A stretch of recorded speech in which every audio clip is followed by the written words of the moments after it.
So before coming back from Korea, I was honestly kind of like mourning a loss. I was like mourning a loss for a version of myself that I felt like I was gonna lose when I came back to America.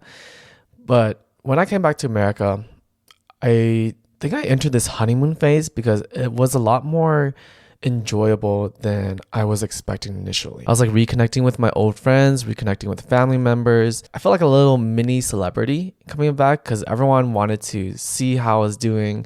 They were trying to catch up, and like I was kind of the center of attention for a little bit. But then that was just kind of the honeymoon phase. Reality set in, and I realized that, I don't feel like I really belong in America as much, or at least I don't really feel like I belong in my home community anymore, or at least what I used to call home.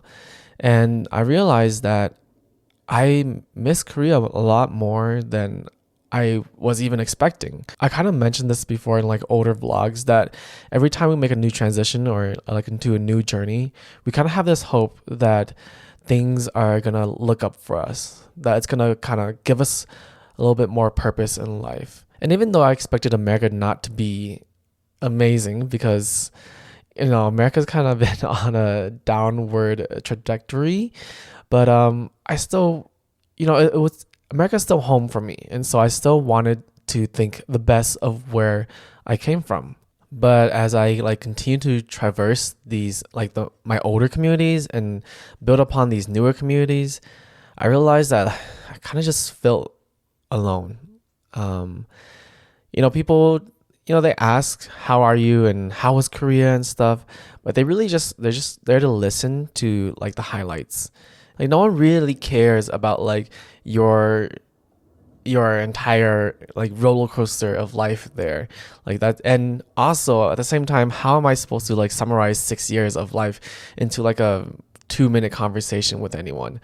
And at the same time, my friends have lived 6 years without me, and so how am I supposed to, fully encompass their 6 years of life that I've missed on? And so it just becomes like I feel very isolated. Not because they're purposely making me feel isolated, but just because like our experiences are no longer as shared. I think another way to say this is that I, as a person, at least I feel this way. I feel like I've changed so much, and coming back, it just feels that every time I have a conversation with someone, they're still the same like friend from high school that I've hung out with back in cafeteria, or they're still the same friend from college. And in some sense that is nice because some friends, them staying the same means that it's a good thing, like their foundation as a person and has always been true to themselves, and they already as their foundation, they're already a good person, and there isn't really much for them that they need to, like, I guess, quote unquote, fix. But at the same time, there's still a lot of people who have trauma from the past or some sort of resentment from the past that they're still holding on to, and it just feels like they've never moved on from that. And talking to them, I'm like, you have not grown as a person. And because of this, it becomes very difficult for me to want to continue a growing friendship with this person. And I'm not trying to criticize them for like saying that they are wrong. And just for my own personal growth, I don't want to like revert back to someone that I dislike, you know.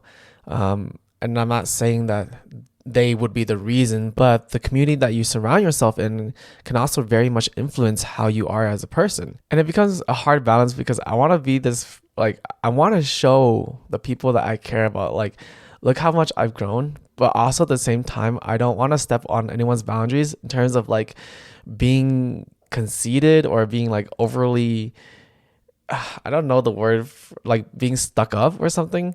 Because I'll give you guys an example. Some of my friends, they're born and raised in Colorado, but some of them have moved out to like other states and like LA, New York, Minnesota, because a lot of Hmong people live in Minnesota. And, they come back and I meet them and I talk with them and I'm like, yeah, you've changed a little bit, but also at the same time, like, for example, they talk to me and they're like, dude, you need to come out to, Minnesota or LA or whatever. There are so many girls and so many fun things to do. Like, Colorado's boring, bro. Like, just come out with us instead. Like, it's so boring out there. And it's like, do you understand that I've lived abroad for like 6 years, okay? And I've traveled to like 7 different countries out there. How are you telling me like that only Colorado is boring at this point? Like, how are you telling me that I can only get girls out there or something? I've seen like, I've seen so many baddies out in the entire world. It's just like, this isn't about like girls, but just for an example, I was using that. It just reminds me of like all these people that I've encountered around the world, and I've had conversations with them, and they just tell me like, dude, America just thinks like they're the center of attention. And every time I try to defend it, I come back to this, and I'm like, yeah, I can't defend America all the time anymore, because those comments, those conversations I have with my friends and stuff, they do sound like they think that they are the center of the attention and center of the world.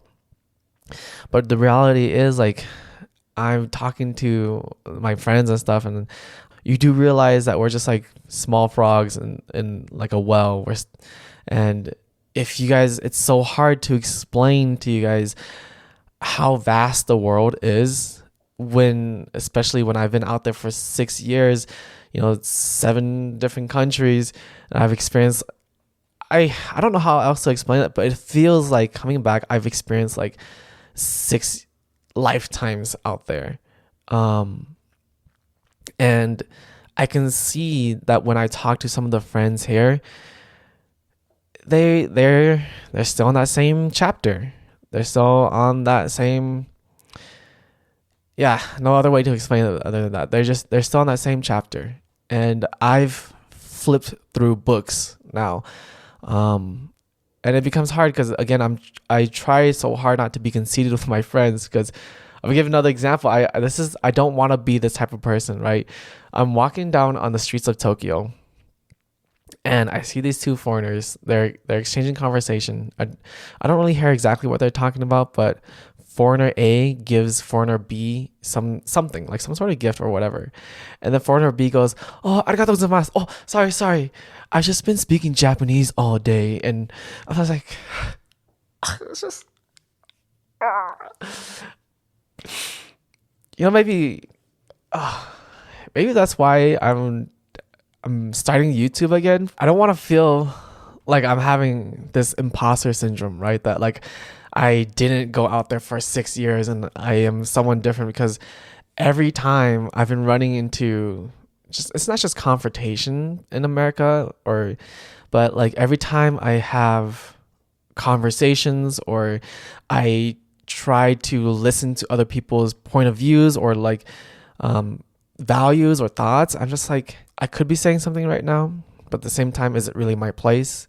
And 2, their thought about whatever the conversation is, it just feels so small. And I'm like, you do realize, I don't know. I'm not saying I'm like some sort of guru now by any means, but it is hard for me to fully connect with everyone, right now at least, because it just feels that their worldview is of America, and my worldview is of like the world, and it's not just in terms of like politics and stuff, but it's more about like, what am I doing that's giving purpose to my life, and how am I feeling my soul as a person? That's just very different now from a lot of the conversations that I've been having lately. And so I think that also continues to attribute to this fact that there is a community loss that I've been feeling lately. People have their different values now too, but also people are living at their own paces now here in America. And back in Korea, like, we were living at our pace. Like, especially when I was living in Seoul for most of my years, we were living a very fast pace. I had a pretty big supportive community We were always there for each other. We could always be at each other's side pretty easily. But now in Colorado, things are a lot more slower. You don't get to see your friends as often. You don't communicate with each other as often. People are married now. They have kids. They have their own homes and direct family to take care of. People live a little bit of a slower life. They're a little bit more distant. And again, they have their own circles that they've already built for 6 years that I personally wasn't included in. So I do agree that I'm mentally and emotionally and even parts of my soul is still out there in Korea. And I'm not always being invited to the old crew that I used to be part of. And that's fine because, again, I've been gone for 6 years. And so you can't always expect that they'll always remember or that you'll always be included. But I think this feeling of loneliness doesn't stem from the fact that I don't have a community out here. I think it's just the idea that the community out here is just so different from the one in Korea.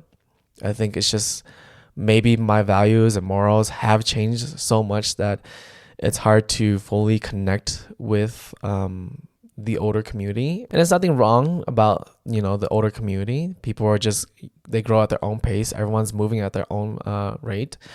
And I just need to realize that people are walking their own path. I can choose to walk with them. And I just one day hope that, that I can find someone or some sort of community that is willing to walk that path or my path with me as well. And that's something I've been missing, I guess, out in Korea. It's not that we were always walking the same path, but our values and morals and communication were always brought us to similar routes. Let's put it that way. And I think that's something I miss. Walking, not feeling alone while you're trying to grow as a person. And seeing that in Colorado, because it's so slow, it seems like when I look at some people, it feels like they're not walking the path. They're just standing still and they're just waiting for something to happen. And so I'm trying to find small wins, Fortunately, it's funny because, there's this Korean karaoke bar out here down in Aurora, and I go there, and we stay out and we were out until 2 a.m. and the Koreans, they were all singing and they were partying and they were drinking. And then some of my friends and some of the other customers that were just watching, they're watching as if this is some sort of a spectacle. And I'm this is normal every day for me, at least when I was in Korea, and so I was joining along, singing and stuff too. And I could tell that some of my friends were not as comfortable as I was. And, those things are kind of small wins for me, but also I'm stuck in this weird place where I'm I don't know how to feel about or where I belong technically in, at least in Colorado. I have a weird mix of feeling American and then feeling American Asian and then feeling Hmong American and then feeling a little bit Korean American. Not that I'm Korean, but having that culture, that embracing that society in me. And unfortunately, Colorado doesn't have a lot of Korean American culture quite yet. We're still kind of growing in that aspect. And fortunately, Colorado is usually pretty chill about most things. So, we don't get too much hatred against Asians here, but it's still a balance. And I am trying to find, those small wins like that. Again, I think that's another reason why I'm doing videos again. It's just easier to talk into a camera at least and feel like my points are still valid, and not having to feel self-doubt when I'm talking to a camera. But yeah, I think that's good for now. If you've recently changed locations or moved back from living abroad for X amount of years, let me know your story, how you feel alone, how you might feel misplaced. If you liked the video, give it a thumbs up, comment down below, and thanks for listening. Peace.